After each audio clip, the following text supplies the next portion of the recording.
This season on the art and science of complex sales, we're thrilled to present Tales from the Front Lines, a season developed for the leaders shaping the future of complex sales. We're bringing you straight into the action with the C-suite, VPs of sales, sales development experts, and top-performing sales execs who are redefining success in the B2B world. These are the trailblazers that are tackling tough sales cycles, coaching sales champions, and aligning teams to deliver exceptional results. So join us as we unpack the hard lessons, the breakthrough moments, and the invaluable insights from the best in the business. It's more than a podcast, it's a guide to growing revenue with confidence. So let's get started. All right, my friends, let's go. Today we are on with Ian Richardson, co-founder and CEO of Fox & Crow Group and MSP Salesprocess.com. We're niching down into the MSP market, managed service providers. And with nearly 45,000 to 50,000 of these businesses nationwide, you interact closely with someone that sells for, sells to, or is serviced by an MSP. We tackle key sales challenges in this market for 2025, how we can scale and grow, and the critical actions you need to be taken on a day-to-day basis for success. I'll give you a hint. The actions that are applicable in this market are applicable just about everywhere. So let's get after it with the one and only Ian Richardson. Mr. Richardson, how the heck are you? I'm great, Paul. How are you, man? I'm awesome. I'm pumped to have you on today. You have been making some fast and furious moves these days. I'm pretty pumped to hear about them. Oh yeah, man. We've Harry and I have been nose to the grindstone here for 12 to 24 months. Really stemming out of our consulting work. I can give the rundown. We've got Fox & Crow. We've been doing growth consulting now for a few years, and we found with the industry that we're in, managed IT service providers. For those of you who don't know, it's just an outsourced IT department. For the same cost. You get more people, more talent. You're welcome, MSPs, by the way, for that shameless plug. Yeah, well, that's actually very good. Anybody now that asks them, an MSP, what do you do for a living? That's a great way to explain it. That's right. Outsourced IT department, you get more resources for the same spend. The interesting thing is we've been having conversations with MSPs that run the gamut. We've had conversations with $500 million MSPs, and we've had conversations with $500,000 MSPs, and we found these two underlying trends that were universal across the spectrum. MSPs are struggling to get predictable sales outcomes, and they're struggling to hire, train, and retain sales talent. And so we've been consulting around that for years now, and we started to narrow in and niche in partnership with Membrane, really diving in on saying, okay, there's only so much that Ian can do. There's only so much that Carrie can do. And if we're human dependent on delivering solutions to these problems, we're never going to be able to scale. So we started productizing. And so we've been building training and playbooks and a fully baked instance of Membrane to solve the problem for the industry. And that is, for me, obviously, as CRO of Membrane, that's one of the more exciting developments that we got going on right now. And let's take it more on the general thing, though. I think I want to go back to those two problems that you just brought up. And so pipeline and people really is what it boils down to. So what is going on overall in general, as you're working with MSPs, you're working in the IT industry, what is going on? Let's start with the first one. Why are they having issues with the pipeline? Yeah, there's kind of three corresponding issues. So managed IT services at its core is hard for people to understand. So the whole concept is you're going to pay, if you're an MSP and I'm your customer, from the customer sandbox, I'm paying you $2,000, $3,000, $5,000, $10,000 a month, every month for forever to have my computers not break and to not get hacked and to get my stuff back. And that sounds good. But when you think about that line item, for a lot of businesses, they'll have payroll, and then you and rent are like right there when it comes to expenses. You know, you got cost of good and all that above the line, but when it comes to below the line, this is probably the second, third, or fourth major line item on the P&L outside of payroll, outside of SG&A expense. And so when someone's looking at that, any prudent CEO, and especially someone who might have a controller or CFO, is going to go, hey, what's this? How can we start to trim that cost down? And so you've got this intangible service because it's your computer. You already own the computer. You bought that. And so it's just, it turns on when I turn it on. What do I need you for? Because out of sight, out of mind. That's issue one. And so because of that intangibility, there's natural churn is aggravated in the space. Okay. You got a lot of baby boomers who are selling their companies. That's causing churn. You've got M&A roll-ups through private equity everywhere. That's causing churn because the PE doesn't need the little local MSP. They've got their own IT team, or they have their own MSP that they're using. And you have leadership shifts that are occurring because managers are shifting, new leaders are coming in, etc. And through routine evaluation, the relationship can crack. So you got that one problem right there, intangibility and natural churn environment. That's causing an issue. That's pairing with a lack of outbound. So MSPs are generally founded by a technical individual who has zero formal business training, zero formal sales training, doesn't necessarily understand sales, but they come out into the industry with a fire in their belly saying, well, I can do this better. They leave an employment and say, I'm going to go start my own thing and fix all the things that drive me crazy. I'm going to be customer focused. I'm going to have this great service. We're going to use the best products, etc. And they land a few clients and they grow to this critical mass of 1 million to maybe even 5 million, almost in spite of themselves, not because of themselves. It's just dumb, blind sales luck that leads the charge forward. And that only scales so far. And when they start to try to hire in sales talent, they struggle and fail. And because they grow from word of mouth, they're not necessarily used to picking up the phone and working the phone.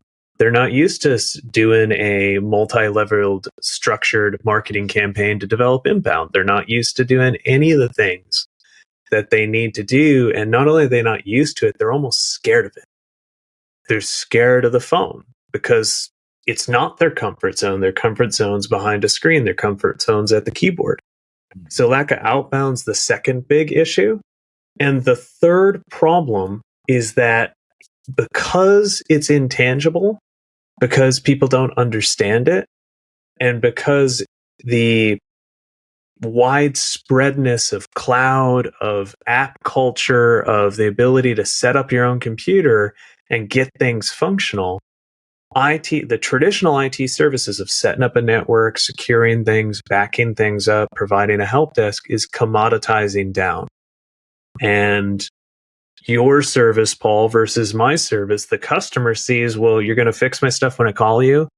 You're going to make it so I don't get hacked if at all possible, and you're going to back my stuff up. Well, yours 5,000, theirs is 3,000. I'm going to go with 3,000 because I don't know any better. Doesn't mean the buyers are dumb. In fact, the buyers are smart. We haven't differentiated ourselves at all in the IT space well. So that lack of differentiation and customer buyer focused messaging is causing problems.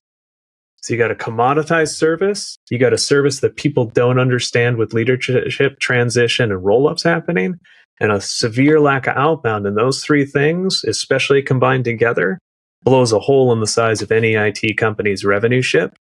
And I can speak with this with authority because not only have I seen it happen with our customers, it happened at my MSP too.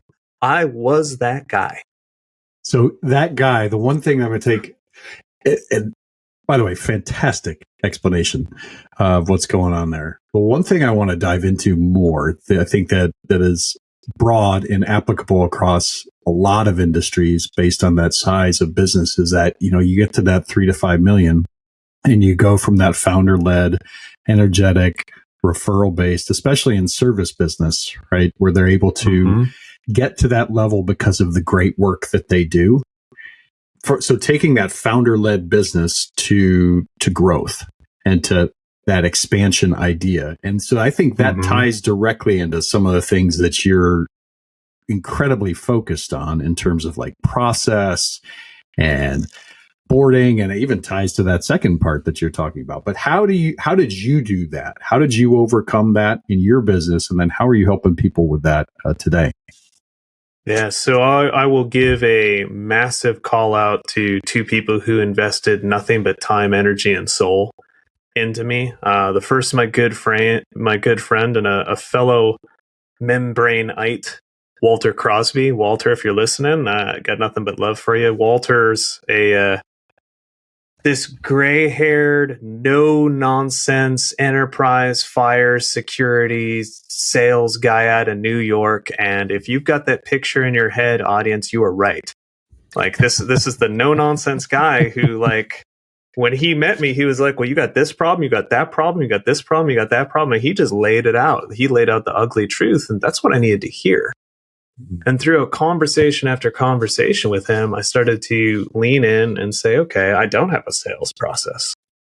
I should maybe follow one. I don't take really good notes. I should do that. I don't have a CRM. I should start using one of those. It was day one basics of sales org design that I wasn't thinking about. We're winding the clock back 6 years or so, 6-7 years now. But I just started doing the things one step at a time, one day at a time, eating the old elephant one bite at a time. And slowly but surely, I started to get better because of myself instead of in spite of myself. And the second one that I'll say is my wife and business partner, Carrie. She leaned in and showed me the power of the phone. She just showed me that I didn't have to be scared of that little device that everyone was scared of. And the way she did that is she just sat down and dialed for me for a few hours. And at the end of those few hours, I had 4 appointments, and that was more appointments than I had had in the quarter before. And she said, well, what are we even talking about? Like, why don't you, Awesome. why don't you just pick up the phone? Like, what happens if you do? What's the worst thing that's going to happen? Well, they'll say no. So go to the next one. Like, what do you care? It's just some random on the phone. Who cares? Oh, they're rude to you? Who cares? You flub the call. I flub calls all the time. Sometimes I forget my own name. I forget what day of the week it is. Who cares? And her ability to just pop the bubble, because I'd made this echo chamber in my head where I had demonized the phone to a point where it was so overwhelming to have rejection, to have someone hang up, to have someone be rude, that I couldn't move past that. And so leaning into having conversations and talking to strangers and stuff like that made all the difference. So those two people choosing to, the universe works in funny ways and kind of puts the right people in your path at the right time. They leaned in, and that helped me right the ship and be able to get my IT company recovered from those revenue holes and stabilized, and allowed me to exit from it because that wasn't a passion anymore. And then Walter said, there's this thing, membrane, that I could sell it to you and do that, but honestly, I think you might want to go talk to them. You probably got this little bit better of an idea with what you're doing. And we started our conversations, and I mean, the rest is development history. And fast forward to now, from 2022, I think, is when we started conversing. Yeah. 2.5 years later, we just launched version 2 of production in the first edition of the MSP sales process, which is the culmination of every lesson I've been able to take from 16 years of mistakes plus 6 or 7 years of really, really intensely, first reluctantly accepting sales to being, so I went from contempt to investigation to absolute adoration of sales in about a 7-year time frame, and now I can't get enough of it. So one of the things I find pretty fascinating there, Ian, and I have a really good buddy that is a CEO of an MSP, and that jump from being scared of the phone and not embracing sales process to actually making it happen is something that I think MSPs actually should love, because you have to be so process oriented in what you do. Like, you absolutely, that is the game to do that business well, is understanding the process and how to do it quickly, efficiently, and effectively for hundreds of clients, right? And to be able to scale. So how does that how do you find that process discussion and, okay, we need to sit down, do a sales process. We need to be repeatable. How does that conversation go with MSPs, and why isn't it a natural one when you're starting off? So I love that question. That's a really good question. From the spot in the sandbox, from the conversations Carrie and I have been having, it's almost the word sales is the problem. So if I went to an MSP and said, hey, I need to work on a process for setting up a computer, any CEO will sit up and say, all right, well, let's have a conversation around that. They might pull in their COO or a general manager or a service manager, but they could grab a whiteboard and start diagramming, start flow charting something out. You throw the word sales in there and people bamboozle themselves. Well, I don't know I'm not a salesman. I'm just an engineer. I'm not a salesman. And unfortunately, every time that an MSP says that negative self-talk and mindset's selling themselves short. That's the only thing they're selling in the room there is selling against themselves. They are a salesman. They've built their business. They've had these conversations. And this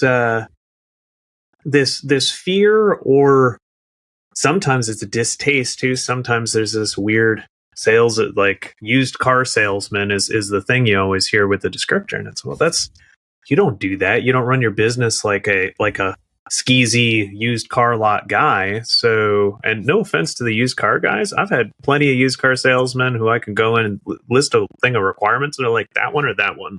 Here's the pro cons. Let's take them both for a test drive. There's plenty of good guys out there. But that negative connotation kind of sticks in people's heads, and they're self-identifying as this engineer, as this IT entrepreneur. And they're focused on the IT and not the entrepreneur. Part of entrepreneurialism is crafting the message and presenting it to the market so that someone can buy your product or service. And that's really where the hang up gets. Once you take it out of there, and some of the times we won't even describe, even though it's in our product name, MSP sales process, most of the time during my discovery conversations, I'm not talking about process. Hey, walk me through what you do when you have an opportunity. Hey, how do you guys get new leads? What's referrals look like? Do they come in out of the sky, or do you do something to go get them? And all I'm doing is saying different ways about talking about sales process, but I'm trying to not introduce the word. Because that's the thing I've found is with MSPs, a lot of the times they can paint the picture of what they do. They can describe their sales process if you don't say sales process. Now, once you get to a certain class of business, usually around the $3 or $4 million mark, there starts to be a maturation in thinking. And it's not so scary to say sales process, and the issues will be identified. They'll say, hey, our sales process is weak. We don't know how to do lead generation. We are struggling with marketing. Our messaging's confused. And you get up to the $10 million range. We have a client. I've been interviewing with them all day because they're hiring a sales representative for their Denver office. That client, their CRO has it dialed in. Nope, I'm weak at this. I don't know how to do this. I've never done this. Like, this is what we need to fix. They know their issues and they're dialed in and ready to fix them. So same as any business, you go through a maturation.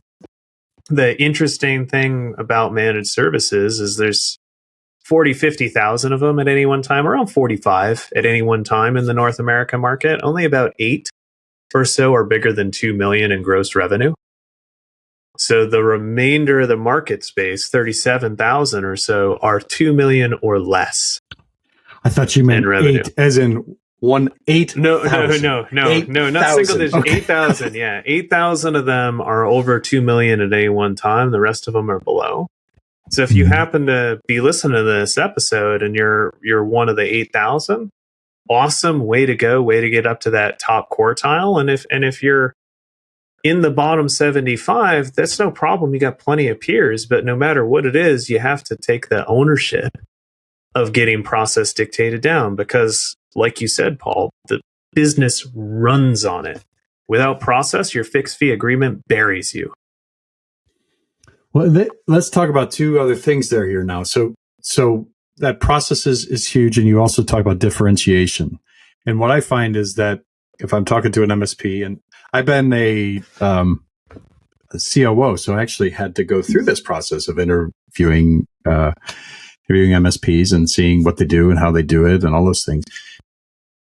Most can really, really, really tell you the difference in the technologies that you're using and differentiate those really well. This is why you use this. This is why this is why you use Microsoft over Google. And this is why we're going to use this security application over this. And here's the high points and low points. And strategically, what are you trying to do? So how I could, but when you get down to the actual differentiation of their service versus another MSP, how do you help them define that? Because that seems to be the biggest missing gap in what they do. And so what are some of the things and how are you helping coach on that? Oh, yeah. That's a fantastic question. And it bang on the nail on the head right there. The service is identical generally with a couple of exceptions, and I'll use some examples. So first tip, verticalize. Grab a niche. So at my old MSP, Dilberman, we were a healthcare IT provider in mid-Michigan. And for years, when I would show up to a bid, other guys would walk out. And the reason being is I could go into a private healthcare clinic and I could sit down with the practice administrator, office manager, and say, all right, so tell me about revenue cycle management. What's been going on? How's patient workflow? Have you guys explored wearables for extra revenue opportunities? Are you billing mid-levels under the providers, or are you billing mid-levels out of their own billing codes? Have we been able to capture provider billing for mid-levels to increase billing capacity?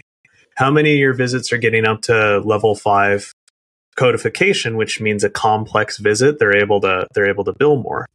Talk to me about compliance reporting. Are you capturing meaningful use incentives? How about patient-centered medical home from the insurance companies? How about this? What about digital card scanning? How's insurance lookups going? I'm talking very little about technology and 100% about business. Because I grew up in a healthcare household. My dad owned his own practice and my mom was a neonatal intensive care nurse. I speak the language. So when I'd walk in and have this deep, wide understanding of how a medical practice worked, they'd say, what do you sell? I'm an IT guy. We help healthcare practices grow through technology. Would you like to have a conversation about how we can do it better? And they were signing on the line before I'd leave the room. That vertical focus is a big one. That's a personal one.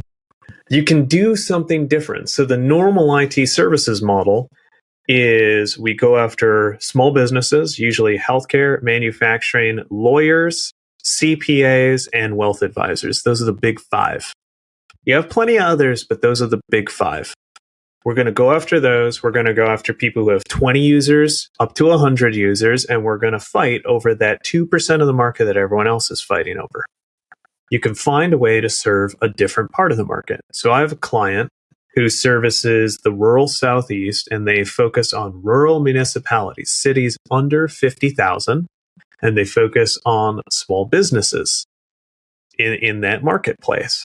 They're going to the markets where there are no competitors. In fact, the nearest competitor might be out of a major city, 2 or 3 hours away. Or there's the mom and pop computer shop that does, printer repair and fixes your phone. And sure, we'll set up your home business network. And these guys bring a big city experience with a rural feel. And not only that, they place, so they'll get a keystone client in a market in a service region, and they'll put the field tech in the building. They'll say, where's his desk going to be? They eliminate rent because they ain't got to pay rent for a building, and they're dropping a body in their customer's space. That's your guy. And he becomes the primary point of contact where the help desk is the alternate. So instead of a remote first, on-site after, they completely reverse the model, and their customers love it. When they land one, they never go anywhere. They experience 0% churn because it's their guy. The customer almost views that person as a member of their team, as an employee, and they understand they're working on other accounts. And if they're on the phone, they got to wait to tap them on the shoulder, but they wait till the call's done. They're like, hey, can I ask you a question about blah, blah, blah? Sure thing. They're getting invited to birthday parties, and they have a birthday party for the IT, the MSP staff at some of these places. It's absolutely insane. So the second big thing you can do is if the model's causing you problems, you can flip the model on its head. The third thing is that you can always target the companies that someone doesn't want. I was in a peer group for years, and the biggest, most profitable, most stable dude who had the least amount of stress and made the most amount of money did the stuff none of us did. He sold a completely different package to people under 20 seats, did it a la carte, churned and burned with one director of sales who he paid like $500,000 a year, and the guy just didn't care about money anymore, with a really good admin support to follow along and clean stuff up. And that guy printed $8 million a year out of that thing with best-in-class margins and had no trouble. And his numbers were steady, and his growth was like this. It wasn't, he wasn't elevatoring. He was just going like that, just up and to the right. Nice, smooth sailing, adding on extra 250, 500,000 in new revenue every quarter. No problems. When I started, he was at 4. When I left, he was at 8, and he ESOP'd the thing and rode off into the sunset after like buying a training room at his local vocational school. It was a really cool story. So the third thing is just because everyone else is doing it doesn't mean you have to. That's kind of close to point 1 and 2, but those 3 make a difference. Figure out a niche, vertical down on it, be the best in your town, and speak their language. You can always do something radically different that nobody else is thinking about. And you could always service accounts that nobody else wants if you're going to do it excellently. So, like, if you're going to go after the big 5 and be the run-of-the-mill IT guy who charges between $150 and $300 a seat, congratulations, there's 10 other of them in your town, and you're going to fight tooth and nail for that. And for that, you're going to need a rock-solid sales process and a good hiring strategy and a massive amount of outbound to service it. And if you don't want to do that, do something different. But when you combine the two and you do a massive amount of outbound and a rock-solid sales process and hire a whole bunch of people, and you have a differentiation strategy, that's when magic happens. That's when you elevator. That guy I was mentioning who puts people in buildings, he doubled his business last year, and he's not a $500,000 MSP. He was in the top 25%. Oh, wow. That's fantastic. And he's going to double again this year. Well, that differentiation strategy and well, you beat me to the point, is it's not one thing, it's all of them, but having that highly differentiated, and that's it. That's everywhere, right? It just helps you make those decisions. Those decisions are the hardest strategic decisions to make, though. Mm-hmm.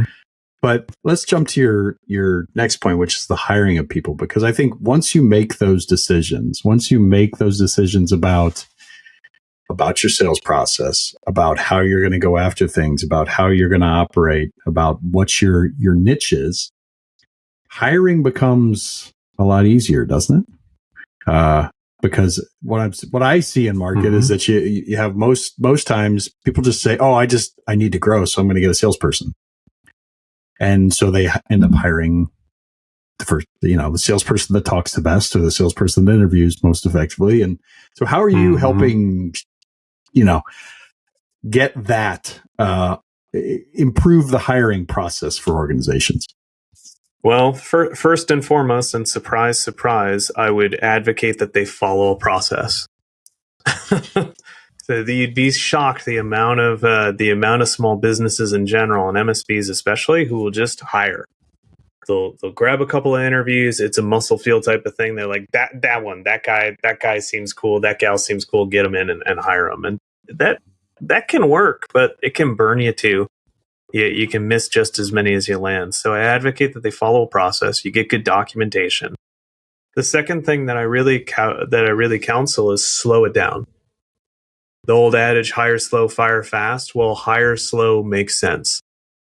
Don't let yourself get painted into a corner where there's an emergency, because there's no magic sales rep, just like there's no magic sales process that's going to fix a blown hole in your ship. So the time to start dealing with this is right now.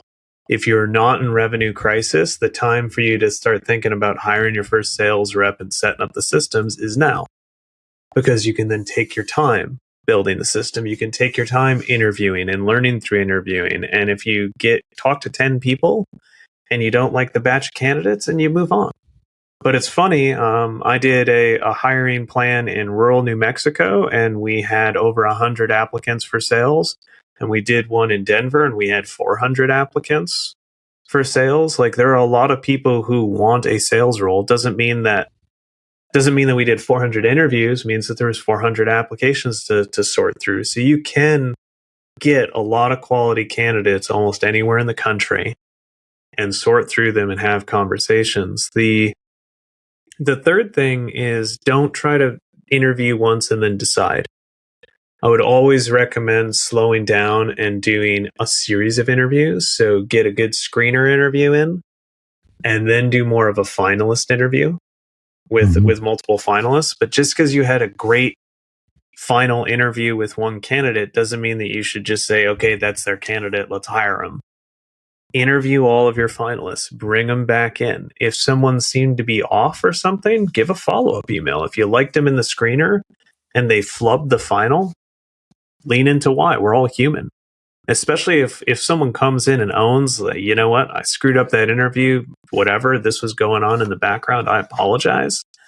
I'd rather have the person who showed a lot of good qualities but maybe flubbed the interview than someone who is perfect. Because the perfect probably has some perfectly formed habits. And as long as all of them are good, okay. But if everything was super dialed in, what's good? Like, I didn't get to see what happened when that person cracked under pressure. Versus the guy who flubbed it and took ownership. Hey, you made a mistake, but you know how to own it. That's so much more important than being able to be hyper composed for a controlled environment. The last thing I would do is put some pressure on people when you're trying to hire them. It might seem mean, but you can't, like, interviews are nice. We're naturally, we don't want to be a jerk to someone we just met. Like, we want to make a good first impression, but you got to role play a scenario, force them to overcome an objection, hold them accountable, make them do something instead of just walking the resume. You know, I love that. And just the way you put that is, I mean, it goes against a lot of what you see on LinkedIn, and sorry, LinkedIn, for bringing this up, but you see, make it super easy for the person, be incredibly nice. You have to be, I think it's just, got to be professional and those type of things. But I do think a more rigorous process is helpful for everybody involved, like job seeker and the job, especially in sales. Because it's one of those things that I had a former partner that always used to say, you know, that tiny little thing that annoyed you when you're interviewing a salesperson, that will become the elephant in the room in about 4 months. 100%. That tiny little inkling that you had at the back of your, the hairs stood up on the back of your neck. So if you don't challenge that right then and there and make it uncomfortable in that situation, then that will come back to bite you. Well, hey, we're getting close to time. I got to say thank you so much, Ian. This has been awesome. If you're an MSP out there and you're not talking to Ian, make sure you are, especially if you want to be going from that, getting into that top 8,000, that top 20%. Any final words of wisdom you want to drop for the listeners now before we sign off? 100%. If nothing else, if you take nothing away from this podcast except this one thing, do something. By doing any sort of outbound, you're above 80% of the market. So pick up the phone and dial. Go down the street and knock on your neighbors' doors. Attend some networking events. Do something. Do it consistently and do enough of it to keep yourself busy to where you're having to find time in your calendar to make sure it happens. If you do that, it'll sort out in the end. If you need help, I'm here. MSPsalesprocess.com. We'd be happy to chat. How else do they find you? MSPsalesprocess.com. Any other ways? You on LinkedIn? Yeah. Ian at foxcrowgroup.com, or you can find me on LinkedIn. It's my full name, Ian Alexander Richardson. There's 2 R's in there. Super active on LinkedIn. Go ahead and connect with me. I'll connect back. Awesome. And I'll make sure to put all those details in there as we get this thing wrapped up. Thank you so much. Hey, everybody, if you're in the MSP space, you have some sales issues, you need to talk to somebody about it, Ian absolutely will take the time and dive in with you. And you can tell from our conversation, I'd highly endorse him in that too. So awesome time. Thank you so much, everybody. Keep shining bright. Have an amazing day. And until next time, we're signing off on the Art and Science of Complex Sales. Thanks, Paul. Hey, everybody. Thank you. Thank you for listening to this episode of The Art and Science of Complex Sales. I hope today's conversation provided you with valuable insights and practical ideas to help you and your team elevate the profession and succeed in today's complex world. This podcast is brought to you by Membrane.com. Membrane is a B2B growth platform for CEOs, sales leaders, and sales executives who are committed to sustainable growth and change. If you enjoyed this episode, do us a favor, like, subscribe, share it with your network. Your support really helps us bring more valuable insights from the best in the business straight to you. Also, check us out at Membrane.com. We're more than a technology. Membrane equips your teams with the expert coaches and trainers, amazing sales methodologies, process, people, and tools to continually improve and coach results. More than a CRM. It's a network, and it's designed to help your team execute with confidence, smash goals, and overall up your sales game. So we'll see you next time for another episode of The Art and Science of Complex Sales. And until then, as always, keep shining bright.